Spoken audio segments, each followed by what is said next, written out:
Otro de los errores que cometéis cuando analizáis oraciones lo realizáis a la hora de clasificar porque dudáis entre si la oración es de predicado nominal o es de predicado verbal pasiva. ¿Es fácil cometer este error o tener esta duda? Sí. ¿Por qué? Porque tanto en las oraciones de predicado nominal como en las oraciones pasivas puede aparecer el verbo ser. Y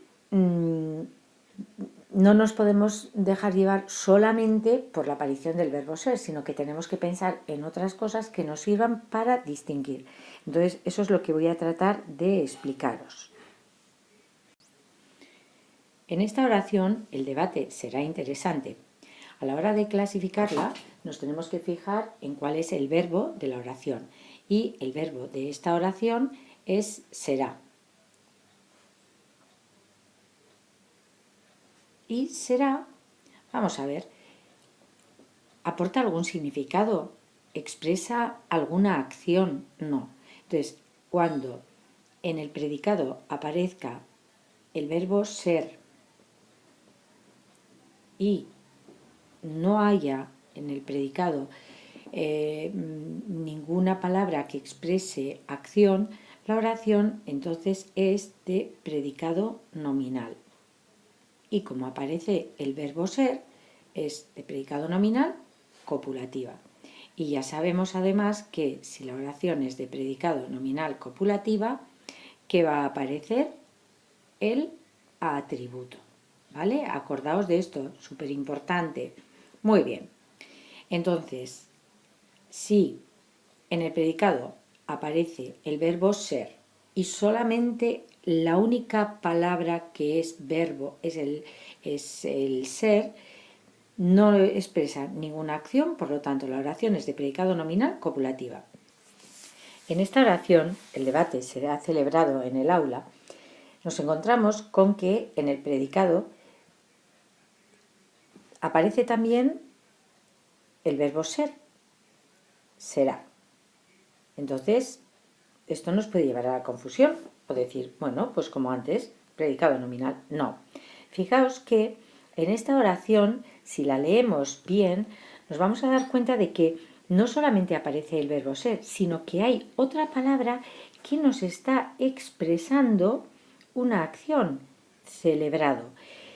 Y tiene un significado. Aquí hay una palabra que es un verbo y que expresa el significado básico de la oración. ¿De qué va la oración?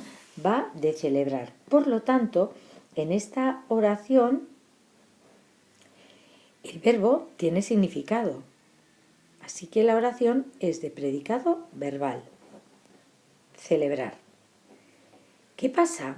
Que ahora tenemos que seguir y tenemos que preguntarnos, ¿el sujeto realiza la acción del verbo?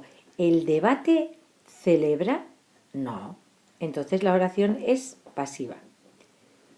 Por lo tanto, no siempre que aparece el verbo ser, la oración va a ser de predicado nominal. Habrá veces que sí y habrá veces que no. ¿Cuándo será de predicado nominal? Cuando el único verbo sea ser. No aporta significado a la oración, predicado nominal. ¿Qué ocurre si además del verbo ser hay, como en este caso, otra palabra que expresa la acción? Que el núcleo del predicado es será celebrado y la oración será de predicado verbal, celebrar, y pasiva porque el sujeto no realiza la acción. Verbal pasiva con una de predicado nominal, pues es fácil. ¿Por qué? Porque en las dos aparece el verbo ser. ¿Cuál es la diferencia entre una y otra? En que en las de predicado nominal solo aparece el verbo ser y en el predicado el verbo es ser, no aporta ningún significado. Y sin embargo, en las oraciones de predicado verbal en las que aparece el verbo ser, existe otra palabra unida al verbo ser que aporta el significado básico, que nombra la acción. Entonces, por ejemplo, en este caso, la fiesta será sorpresa. ¿Qué ocurre? Que aquí solamente hay una palabra en este predicado que funciona como verbo, será. Entonces, el verbo es ser, por lo tanto, es oración de predicado nominal. Como el verbo ser, copulativa, atributo, sorpresa. Vamos a ver qué ocurre. La fiesta será celebrada. La acción es celebrar. Por lo tanto, la oración es de predicado verbal. La fiesta será suspendida. ¿De qué va la oración?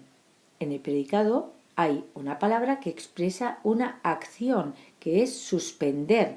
Por lo tanto, la oración es de predicado verbal. La fiesta será genial. El único verbo que aparece aquí es será. Por lo tanto, la oración es de predicado nominal. Espero haberos ayudado. Un beso.